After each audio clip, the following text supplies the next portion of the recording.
오늘 읽을 말씀을 통해서 너희 묵은 땅을 갈고 가시덤불에 파종하지 말라고 말씀하고 있습니다. 농부가 농사를 지을 때에 쟁기로 땅을 갈고 그 사이에 씨를 뿌려야 하는 것입니다. 그리고 가시덤불에 파종하게 되면 그 씨앗이 그 생명을 얻을 수 없기 때문에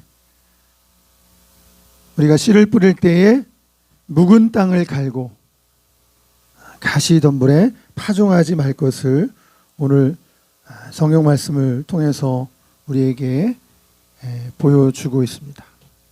이 말씀은 하나님께서 유다와 예루살렘 백성들에게 이르신 말씀입니다. 하나님을 떠난 그 유대 백성들을 향해서 하나님께로 돌아오라고 말씀하고 계신 것이죠. 여러분, 오늘날도 교회를 다니면서 신앙생활을 하는데 하나님의 말씀을 통해서 하나님께로 돌아오라고 말하면 성도들이 그 얘기를 듣다가 우리는 일주일에 한 번씩 교회에 와서 주일 예배를 드리고 주일을 성수하고 예물도 드리고 11조도 드리고 감사 헌금도 드리는데 왜 우리를 향해서 하나님께로 돌아오라고 하십니까? 그렇게 성도들이 묻는다라는 것이에요. 그러나 오늘 이 말씀을 통해서 하나님께서 유다 백성을 통해서 하나님께로 돌아오라는 이 말씀은 물리적인 거리가 아니라 하나님과의 그 관계에 있어서 하나님께 가까이 오라는 그런 말씀으로 우리가 이해해야 할 것입니다. 성도들의 삶을 통해서 성도들이 성도답게 한 주간 동안 살지 못하고 하나님의 말씀대로 사는 것이 아니라 이 세상 속에서 세속화된 그러한 모습으로 살아가고 있다고 한다면 그러면 하나님의 말씀을 들어야 되는 것이죠. 하나님께로 돌아오라는 말씀을 들어야 한다는 것입니다. 오늘 하나님은 유다 백성을 통해서 너희 묵은 땅을 갈라 그리고 가시덤불에 파종하지 말 것을 말씀해 주고 있습니다. 여러분, 미국의 한 고아원에 두 친구가 있었습니다. 이 친구가 자라면서 공부를 참 잘했습니다. 서로 1, 2등을 바꾸면서 아주 그렇게 공부를 잘했습니다. 한 친구가 1등을 하면 다른 친구는 2등을 하고 그 다음번 시험에 다른 친구가 또 1등을 하면 한 친구는 또 2등을 하고 앞서거니 뒤서거니 했습니다. 그런데 미국의 고아원에는 18세까지만 고아원에 있게 되고 고아원을 떠나게 되어 있습니다. 그래서 18살 되고 크리스마스를 보낸 후에 이제 그들은 고아원을 떠나게 되었는데 둘이 떠나기 전에 손을 맞잡고 서로 약조를 하게 됩니다. 그것은 우리가 지금까지 18년 동안 한 고아원에서 이렇게 잘 자라서 공부도 하고 이제 사회를 향해서 발걸음을 내딛는데 앞으로 12년 후에 30살이 되면 우리가 좋은 모습으로 다시 만나자. 그렇게 하고 둘은 헤어졌습니다. 한 친구는 나가서 일을 잡고 아르바이트도 하고 또 일을 가리지 않고 열심히 일을 하면서 학비를 마련해서 대학을 졸업하고 수년이 지난 후에 어엿한 그런 사업가가 되었습니다. 사업체를 5곳을 거느리는 사장이 된 것입니다. 그런데 그 친구 말고 다른 한 친구가 또 있었는데 이 친구는 처음으로 세상에 발걸음을 내딛고 사회생활을 하는데 잘 적응을 못했습니다. 세상이 만만치 않은 것을 그는 경험을 하게 됐습니다. 그래서 힘드니까 한잔하고 또 사람을 만나서 속아서 한잔하고 이렇게 힘들어서 한잔하고 또 저렇게 어려움이 있어서 한잔을 하다가 그만 술통에 빠져버렸습니다. 알코올 중독자가 되어버린 것입니다. 어느 정도인가 하면 기거할 집은 고사하고 공원의 벤치에서 숙식을 해결해야 되는 그런 신세가 되었습니다. 밤이 되면은 공원 벤치에서 신문지나 가벼운 그 옷을 입고 거기서 자야 했습니다. 그리고 하루 일과는 오전 10시쯤 돼서 일어나면서 공원에 온 사람들에게 구걸을 하기도 하고 하루 일과가 이제 시작이 되는 거예요. 어느 날 그런데 이 친구가 아침에 일어났는데 그날은 아침에 일찍 일어나는 거예요. 사람도 없고 할 일도 없는 겁니다. 근데 눈앞에 보여진 것이 있는데 전날 한 팀이 먹고 가는 음식물과 그 위에 덮어진 신문이 한 조각이 있었습니다. 시간이 남아서 이 친구는 그 신문을 이렇게 들여다보게 된 것이죠. 신문에 있는 기사를 보게 되었는데 그 내용에는 고아원 출신의 한 사업가가 5개의 기업을 거느린 훌륭한 사장이 되었다라는 그 기사가 거기에 써져 있었습니다. 그리고 다름 아닌 그 기사의 주인공은 알고 보니 자기와 함께 고아원을 나선 바로 그 친구였습니다. 이 친구가 너무 충격을 받았어요. 지금 내 신세는 이게 뭔가? 자신의 신세를 돌아보게 됐어요. 나는 벤치 옆에서 쓰러져 죽게 되면 누구 하나 거들떠 볼 사람이 없는데 이 친구는 이렇게 훌륭하게 자라서 중견 기업가가 되어 주었구나. 낙심을 하게 되었는데 그 기사 끝에 그 회사의 주소가 거기 있는 것을 보았어요. 내가 이렇게 살아서는 안 되겠다. 옛날에 친구와 헤어지기 전에 말했던 것을 기억하면서 이 친구는 그 친구의 도움을 받기로 이제 작정을 하고 그 회사를 찾아갔습니다. 회사를 찾아갔는데 건물 입구에서부터 경비가 들여보내주지 않습니다. 자기는 분명히 그 사장의 친구인데 이 회사 경비가 자기를 들여다 보내주지 않는 거예요. 3일 동안 실갱이를 하다가 도저히 안 되겠어서 마지막 방법으로 쓴 것이 틀림없이 출근을 할 때 차를 타고 올 것인데 기다리고 있다가 친구를 만나야 되겠다. 3일째 되는 날 일찍이 회사 입구에 가서 기다리다가 아니나 다를까 검정색 세단 승용차가 도착하는 것을 보았어요. 그래서 그때 이 친구는 막 그 차로 뛰어가서 창문을 두드렸습니다.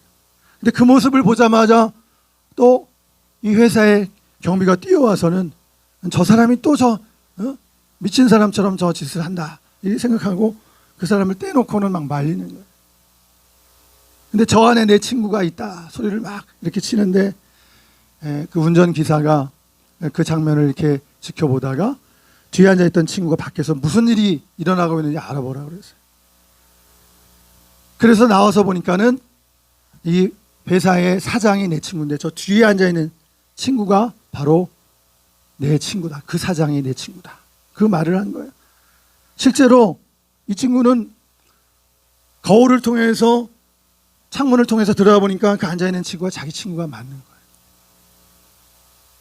그 얘기를 듣고 친구가 나와서 보니까 정말 옛날 자기 친구가 맞는 거예요.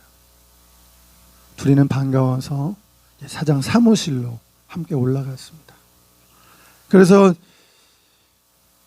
그동안에 있었던 일을 이 친구가 이제 말을 하는 거예요. 이런 일이 있었고 2차 저 차 해서 내가 참 지금 이렇게 폐인이 돼서 알코올 중독자가 돼서 너를 만나러 오게 되었지만 사실은 이번에 한 번의 기회를 달라고 너를 찾아온 것이다. 내가 다시 작은 사업이라도 시작할 수 있도록 내가 일어날 때까지 좀 나를 좀 도와달라. 후원해달라. 귀거할 수 있는 집도 얻을 수 있고 당장 새 옷도 사 입을 수 있고 목욕비와 필요한 그런 식비를 나에게 제공해달라. 그 얘기를 친구에게 한 것이죠. 이 친구가 그 얘기를 가만히 이렇게 듣다가 고개를 끄덕이고서는 이 친구에게 말을 합니다. 너는 내 친구인데 내가 당연히 너를 도와야지. 그런데 내가 조건이 있다. 3가지를 말하겠다. 네가 이 조건을 지켜준다면 5년 후에 내가 5개의 기업체를 거느리고 있는데 그 한 회사를 너에게 주겠다. 그러니까 5년 동안만 내가 지금 너에게 제시하는 이 3가지를 지켜달라. 지킬 수 있겠느냐? 얘기하기 전에 그렇게 물었더니 이 친구가 사실은 내심 좀 불쾌했어요. 그 옛날에 그렇게 친하던 그 친구가 무슨 조건을 걸고 나를 도와주겠다고 하니까 영 마음이 불편한 심기가 생겼지만 그러나 그럼에도 불구하고 말은 할 수가 없었어요. 좋다. 얘기를 한번 들어보자. 그래서 그 3가지의 조건을 듣게 되었습니다. 첫 번째는 네가 이렇게 폐인이 된 것은 술 때문이다. 그러니까 당장 오늘부터 이 시간 이후로부터 알코올을 끊어라. 좋다. 나도 그것을 알고 있다. 술 때문에 내 인생을 망친 걸 나도 알고 있으니까 나도 술을 끊으려고 작정을 했다. 술을 그날 그 일부로 이제 끊기로 한 거예요. 2번째는 네가 아프지 않는 한, 병이 들지 않는 한 반드시 일을 해라. 그 얘기를 듣고 이 친구가 일을 해야지 생각을 하면서 알았다. 그 얘기도 수락을 하겠다. 3번째는 주일이 되면은 교회를 찾아가서 예배를 드리고 꼭 봉사를 해라. 예전에 친구가 고아원에서 교회 다녔던 일을 기억하면서 지금은 신앙생활을 하지 않는 거죠. 알았다. 그 일도 하마. 이제 그렇게 해서 돌아가고 그날은 목욕도 하고 또 옷도 사고 또 방도 얻고 해서 새 집에서 하루를 지내고 그 다음날 직장을 찾아 나선 거예요. 근데 자기를 돌아보니까 이 대도시에 있는 그런 직장을 찾아갈 자신이 없었어요. 그래서 변두리에 있는 직장을 알아보기로 작정을 하고 직장을 알아보다가 알아본 직장이 그 페인트를 칠하는 대행점을 찾아가게 됐습니다. 그래서 그곳에 그 지점에 있는 그 책임자와 이제 의논을 해서 그 다음 날에 출근을 하기로 작정한 거예요. 그리고 찾아갈 장소를 적어 주었습니다. 집에 가서 하루를 잘 쉬고 그 다음 날 일어났는데 주소를 받은 것을 가지고 가서 이제 문을 두드린 것입니다. 두드렸더니 그 집 주인이 나온 거예요. 그런데 나와서 한 말이 왜 이렇게 일찍 나왔느냐 이렇게 얘기를 한 거예요. 시간을 보니까 7시 반인 거예요. 9시부터 일하기로 계약서에 돼 있지 않느냐. 왜 이렇게 일찍 왔느냐. 그 얘기를 듣고 이 친구가 그렇다고 오늘 제가 일찍 일어나서 이렇게 오게 됐다고. 걱정하지 말고 들어가 계시라고. 9시부터 일하는 거로 하겠다고. 그래서 주인은 이제 문을 닫고 들어가고 정원이 있는 집에 잠깐 앉아서 쉬는 겁니다. 근데 앉아서 보니까 잔디가 있는데 잡초가 많이 보였어요. 그리고 그 끝에 하수구가 막혀 있는 것을 보았습니다. 그래서 땅이 질척질척 하는 그런 모습을 본 거죠. 옆에 있는 삽을 가지고 그 풀을 뜯기 시작하고 정리를 했습니다. 땀을 뻘뻘 흘리면서 또 하수구 막힌 그 하수구를 청소하고 이제 물이 그곳으로 흘러 들어갈 수 있게 됐어요. 한 1시간 정도 일을 하고 나니까 땀은 났지만 그 정원이 깨끗하게 변해버렸습니다. 질퍽질퍽하던 그 땅도 하수구가 뚫리니까 물이 다 하수구 안으로 들어가서 이제 땅도 마르게 되었고 이제 잡초들도 다 정리가 되었습니다. 시간이 돼서 주인이 나와 보니까는 놀란 거예요. 아니 어떻게 된 거냐고. 이 일을 당신이 했냐고. 제가 했습니다. 근데 난 원래 9시부터 계약을 했기 때문에 이 부분에 난 돈을 지불을 할 수가 없다고. 됐습니다. 제가 시간이 남아서 제가 그냥 봉사한 것으로 이렇게 하겠습니다. 그 일을 하는데 원래 이 친구가 고아원에 있을 때 봄과 가을로 고아원에서 페인트 칠을 잘 했었거든요. 그 경험이 있으니까 페인트 칠을 이렇게 하는데 이왕 하는 것, 또 친구와의 그 약속을 기억하면서 5년만 열심히 일하면 나에게 이제 사장짜리를 준다고 했는데 이왕이라는 건 좀 열심히 일하면 일도 배워보자. 그날 페인트를 칠하는데 보이지 않는 곳까지, 시키지 않는 곳까지 청소하면서 페인트를 잘 칠하는 거예요. 주인이 그것을 보고 감동을 받았어요. 그리고 자기 친구에게 전화를 합니다. 아무개야 하면서 전화했는데 오늘 우리 집에 칠을 하지 않았겠어? 근데 너무 좋은 분이 오셨어. 페인트 칠을 너무 잘해 주셨어. 니네도 이번 기회에 칠을 해봐. 이렇게 해서 소개를 해주는 거예요. 그래서 일을 잘하게 되니까는 계속 소개를 받는 일감이 계속 쌓여지게 된 거예요. 시간이 지나면서 이 친구가 지점장이 됐어요. 뉴욕의 지점장이 됐습니다. 그리고 그런 일이 있은 다음에 또 얼마간의 시간이 지난 다음에 본사의 그 회장이 질병을 앓고 있다가 위병해서 이제 다 죽게 된 거예요. 근데 죽기 전에 유언을 했는데 만약에 내가 죽거들란 사장직은 뉴욕 지점장에게 이것을 내 후계자로 있도록 그렇게 하라고 변호사에게 유언을 한 거예요. 근데 그 사장인 질병으로 정말 죽었죠. 그 이후에 유언대로 이 친구가 그 페인트 대행 업체의 사장이 이제 되게 된 거예요. 근데 이제 이러한 소식이 그 친구에게 이제 친구가 정보를 통해서 그것을 다 파악을 하고 있었던 거죠. 원래 5년 만에 만나기로 했는데 5년이 다 채워지기 전에 소식을 듣고는 친구를 만나자고 해서 둘이 다시 만나게 되었어요. 그리고 친구가 한 얘기는 내가 너의 소식을 들었는데 정말 너 참 일을 너무나 잘하더라. 너 어떻게 알았어? 내가 너에게 내 회사를 하나 맡기려고 했는데 그냥 맡기겠냐? 한 직원을 통해서 너의 동정을 나에게 전담해서 일하는 그런 직원을 내가 두었었다. 그러면서 매주 그 직원을 통해서 받은 보고서가 쌓여져 있는 것을 보여준 거예요. 내가 저 보고서를 보는 게 나의 기쁨이다. 너 정말 너무나 일을 참 잘하더라. 더 시간을 지체할 필요 없이 이제 내 회사를 맡도록 해라. 그렇게 이제 제안을 한 것입니다. 그런데 이 친구가 그 얘기를 듣더니 네 얘기는 고맙지만 난 이제 사장이 되었어. 네가 나한테 회사를 하나 주지 않아도 나는 일할 수 있게 됐어.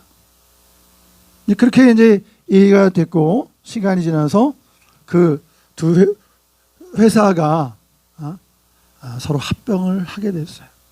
그러면서 그 친구들이 고아원을 떠날 때 약조했던 이야기는 우리가 이 고아원에서 18년 동안 이렇게 봉사를 받으면서 잘 자랐는데 나중에 우리가 훌륭한 사람이 돼서 부자가 돼서 다시 만나서 우리 고원들도 좀 세우고 우리 복지 사업도 하자. 이제 그런 꿈과 비전을 나눴던 것입니다. 실제로 그 일을 했습니다. 미국에 본사를 둔 그 친구들의 기업을 통해서 우리나라에 2개의 고아원이 생겼다라고 그렇게 말하고 있습니다. 자, 오늘 저는 이 두 친구의 이야기를 통해서 오늘 본문 말씀과 참 긴밀한 내용이 통하는 것을 이렇게 볼 수가 있었는데요. 오늘 말씀엔 너희 묵은 땅을 갈라, 그리고 가시덤불에 씨를 파종하지 말라라고 말씀하고 있습니다. 여러분, 우리가 인생을 살아갈 때에도 정말 이것이 필요한 거예요. 묵은 땅을 쟁기로 갈게 되면은 그 사이에 땅이 갈아지고 그 사이에 이제 씨를 뿌릴 수가 있는 거죠. 공기가 들어가고 그곳에 물을 주고 양분을 제공하고 그러면서 이제 식물이 자라나게 되어 있는 거예요. 가시덤불에 씨를 파종하면 안 됩니다. 영양소도 뺏기고 생명을 잃게 되고 거기서는 살아날 수가 없기 때문에 그런 것이죠. 오늘 이 두 친구의 이야기를 통해서 그 조건으로 걸었던 그 내용이 바로 오늘 본문 말씀과 너무나도 일치한다고 저는 보았어요. 그래서 그 얘기를 잠깐 나눠보려고 해요. 알코올을 끊으라고 그랬잖아요, 처음에. 여러분, 친구를 향해서 술을 끊으라고 얘기했는데 이것은 나쁜 습관을 끊는 걸 말하는 거예요. 여러분, 우리가 인생에서 성공하지 못하는 이유가, 인생에서 실패하는 이유가 좋은 일을 해서 성공을 하는 것이 아니라 나쁜 습관 때문에 실패하는 것을 볼 수 있어요. 지금 이 친구는 알코올 때문에 폐인이 된 경우를 말하는 것이에요. 근데 여러분, 이런 나쁜 습관은 사람들마다 다 있어요. 똑같지 않아요. 어떤 사람에게는 이런 거, 어떤 사람은 저런 식으로 그 나쁜 습관이 있어요.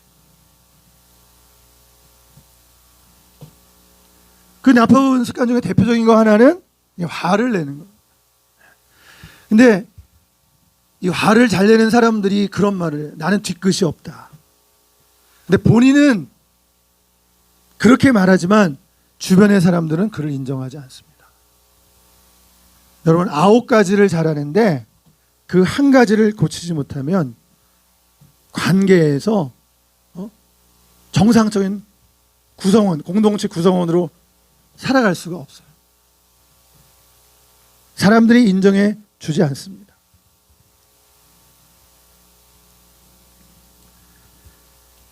내가 화를 잘 내는 그런 사람이다라고 한다면 그것을 고쳐야 돼. 인내를 배워야 돼. 다른 사람들이 나를 인정해 줄 때까지 나의 모습이 변화가 이루어져야 되는 거지. 시편 19편에 다윗은 하나님께 기도하기를 고범죄로, 나로 하여금 고의로 죄를 짓지 말게 하옵소서 기도하고 있죠. 알고 짓는 죄, 고범죄입니다. 여러분, 나쁜 습관이 여기에 해당되는 거예요. 사람들마다 자기의 그 아킬레스건이 있는 거예요. 나쁜 습관. 여러분이 스스로를 바라보면서 나에게 있는 나쁜 습관이 무엇인가? 이것을 결심하는 것이 굉장히 중요한 거예요. 나쁜 습관을 나는 오늘부터 버리기로 작정하겠다. 두 번째는 뭐예요? 두 번째 약조는 아프지 않다면, 병들지 않으면 일을 하라는 이야기입니다. 여러분, 성공하는 사람들의 특징은 뭘까요? 게으른 사람은 성공할 수가 없어요. 부지런한 사람이 성공할 수 있고, 부지런한 사람이 조직을 장악하게 돼 있어요. 부지런하지 않으면 윗자리에 있어도 조직을 장악하기가 어려워요. 일하는 것을 기뻐하고 일을 즐기고 일을 자신의 삶의 일부로 받아들여야 하는 것이에요.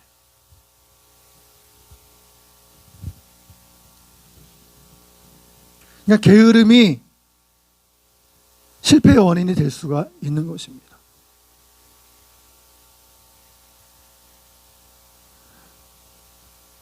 김진호 목사님 같은 경우에 이렇게 보니까 그분은 지금 고추 농사 또 가지 농사 이런 농사일을 좋아한다고 그 말씀을 하세요.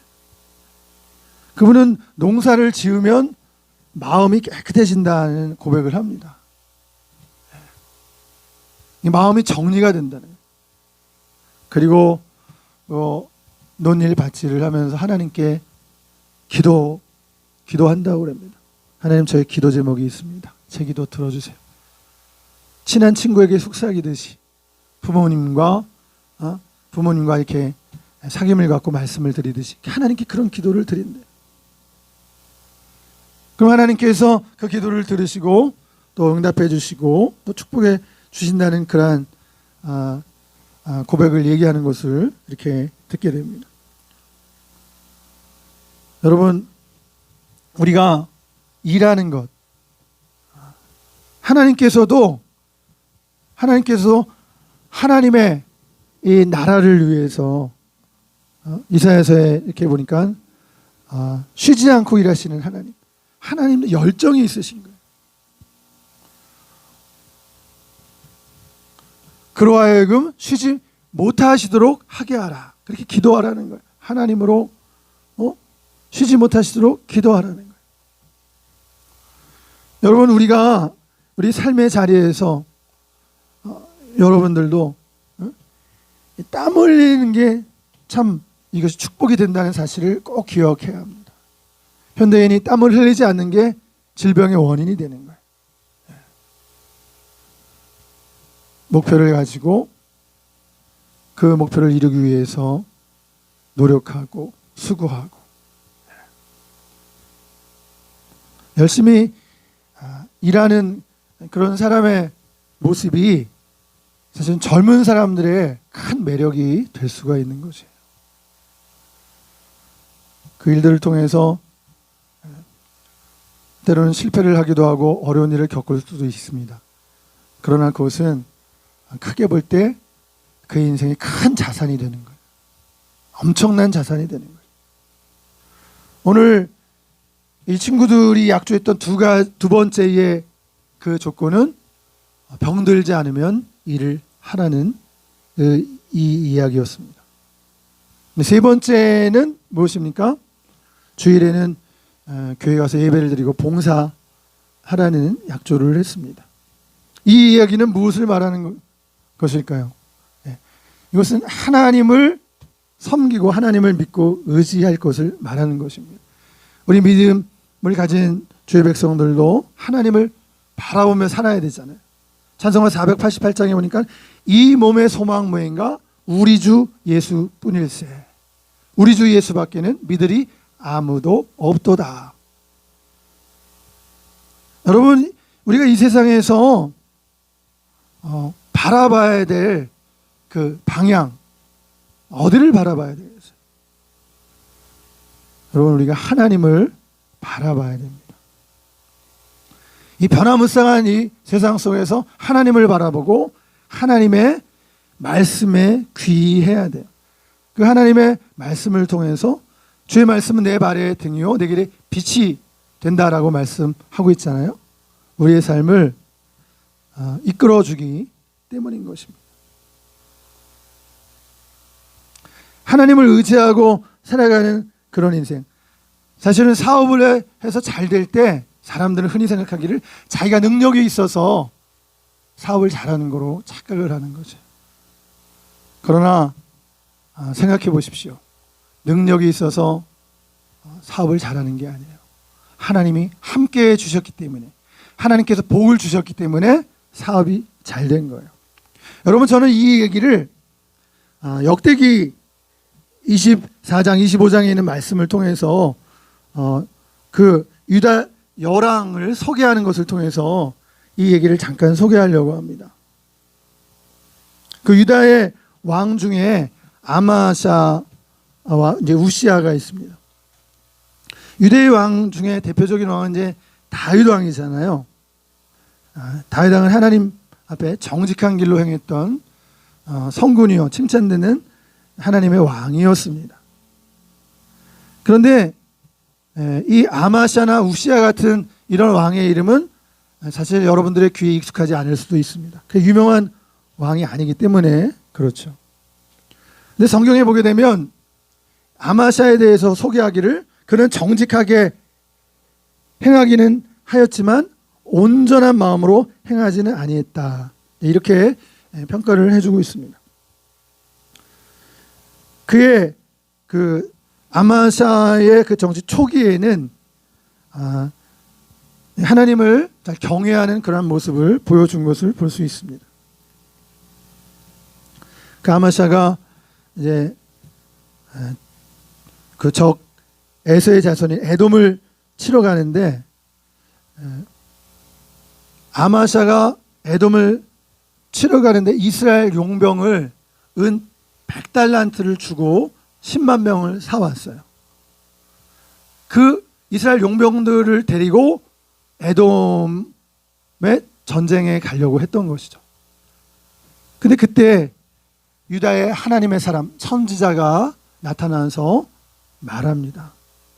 왕이시여, 왜 에브라임의 자손과 함께 하나님이 미워하는 그 북이스라엘과 함께 전쟁에 나가려고 하십니까? 전쟁에 나가시려거든 그들을 물리치고 유다 군사들만 데리고 나가십시오. 하나님의 사람 선지자가 그렇게 와서 왕에게 충원을 한 거예요. 그랬을 때 이 아마샤가 그런데 내가 이미 은 100달란트를 줘버렸는데 한 달란트면은 노동자들 그 6천 일에 해당되는 그런 적지 않은 돈이란 말이죠. 그 은 100달란트를 이스라엘의 용봉의 값을 이미 지불을 했는데 어떻게 하면 좋겠느냐. 그랬을 때 하나님의 사람이 말합니다. 하나님께서 이보다 더한 것을 주시지 않겠습니까? 그래서 이스라엘 용병들을 이제 물리치는 거죠. 그리고 하나님께서 그 선지자를 통해서 말씀해 주신 대로 너의 힘을 믿고 가서 싸우라는 거죠. 너의 힘을 믿고 가서 싸우라는 그 말의 뜻은 무엇이냐면 하나님이 너와 함께 하셔서 이기게 하신다는 거예요. 하나님이 너와 함께 하셔서 능력을 주셔서 전쟁에서 승리하게 하신다는 거예요. 실제로 그래서 에돔을 쳐서 10,000명을 죽이고 큰 승리를 얻고 전리품을 얻고 돌아오게 됩니다.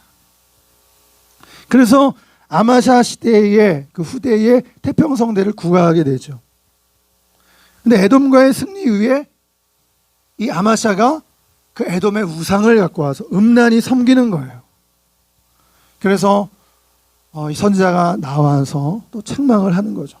어떻게 왕께서는 하나님을 버리고 그 우상을 이렇게 음란히 섬기십니까? 여러분, 근데 이때 아마샤의 태도가 성경에 나오고 있습니다. 처음에 에돔을 치러 갔을 때는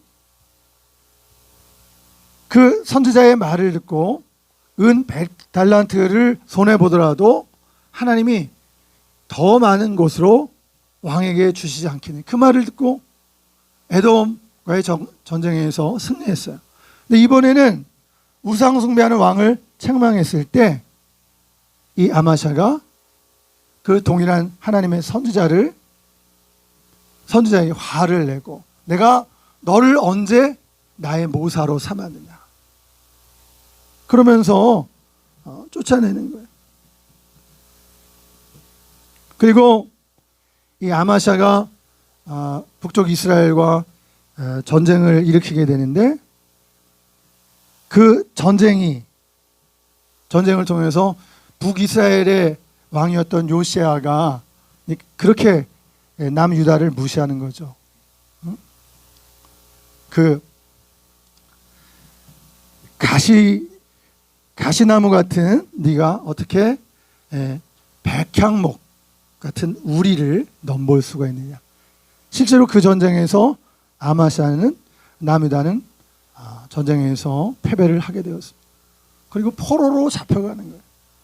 이런 수모를 겪는데 성경에서는 뭐라고 말하냐면 이 일이 여호와께로 말미암아 난 일이다라고 말해주고 있는 거예요. 자기가 전쟁에서 이겼을 때 그 자기 힘으로 이긴 게 아니거든요. 하나님이 함께 하셨기 때문에 하나님이 복을 주셔서 이기게 하신 거예요. 능력을 주셔서 이기게 하신 거예요.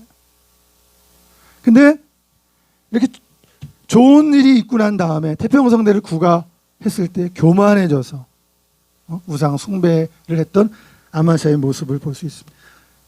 우시아 왕도 마찬가지예요. 아마샤의 아들인데 우시아도 왕이 돼서 그 유대의 평생 원수 족속인 블레셋을 쳐서 그 가드와 그 주변의 그 도시국가들을 쳐서 강성대국을 초기 이루었습니다.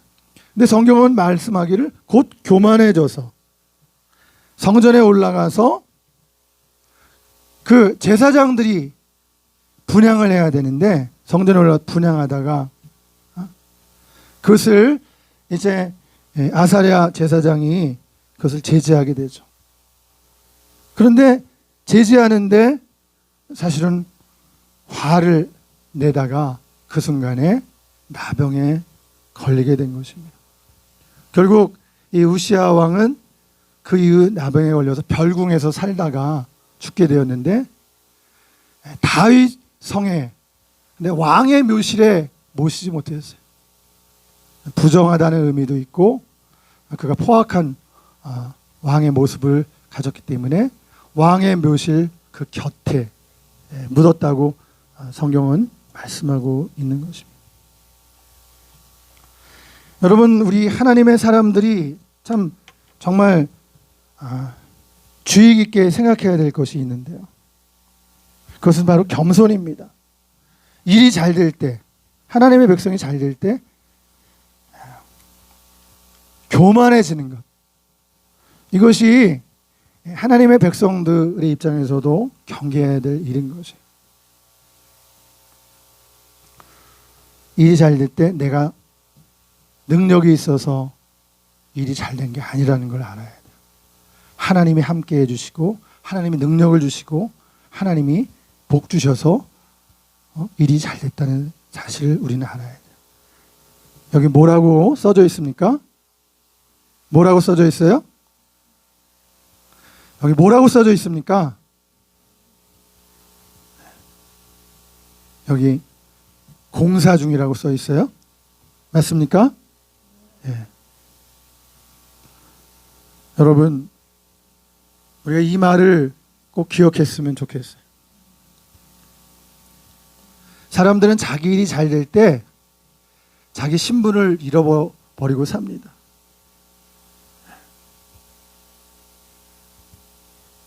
우리가 하나님의 일을 이루어 갈 때에도 사실 자신의 부족함을 우리가 고백하고 나아갈 때에는 오히려 주변의 사람들의 덕을 입고 도움을 입습니다.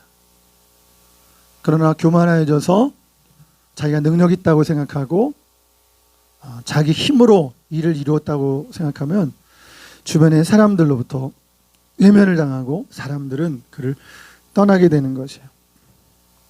사실 우리가 서로를 대할 때에 상대방의 이마에 이런 공사 중이라고 이런 팻말을 좀 써붙였으면 좋겠어요.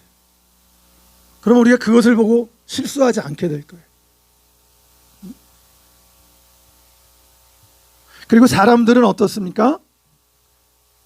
사람들은 온전치 못해요. 내가 보지 못하는 것까지 커버한다라고 노력해서 보지 못하는 것도 커버한다라고 얘기를 하더라도 그러나 사람들은 온전할 수가 없어요. 하나님만이 전지하신 거예요. 하나님만이 모든 것을 하세요. 우리들은 반쪽만 알아요. 반쪽은 보지 못해요. 그렇기 때문에 조금 전에 여러분들께 말씀드린 우리가 공사 중이다. 이것을 알리는 게 필요한 거예요. 서로가 서로에 대해서. 우리는 완벽할 수가 없어요. 그리고 우리가 서운해하는 것도 사실은 상대방이 나의 문제에 대해서 다 알 것처럼 우리는 생각해서 그것도 모르냐고 하면서 서운해할 때가 있어요. 그러나 사람들은 그것도 모릅니다. 반쪽만 알아요. 반은 몰라요. 근데 그것은 뒤집어서 내게도 적용이 되는 거예요. 우리가 사람에 대해서 서운해하면서 나에 대해서 내가 이렇게 노력하고 있고 내가 이렇게 생각해 주고 있는 것을 상대방이 알지 못한다고 서운해하지만 사실은 다른 사람이 나를 볼 때도 마찬가지인 거예요. 나 역시 내 모습은 반쪽이에요. 말을 하지 않을 뿐이에요.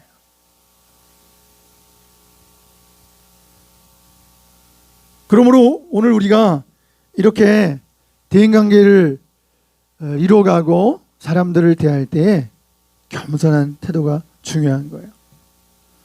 공사 중이라고 하는 이 사실을 기억할 때에 우리는 우리 자신에 대해서 겸손하게 돼요. 전능하시고 전지하신 하나님 앞에 피조물인 것을 우리가 자각하고 인정하게 돼요. 뿐만 아니라 이것은 사람들 사이에도 마찬가지인 거예요.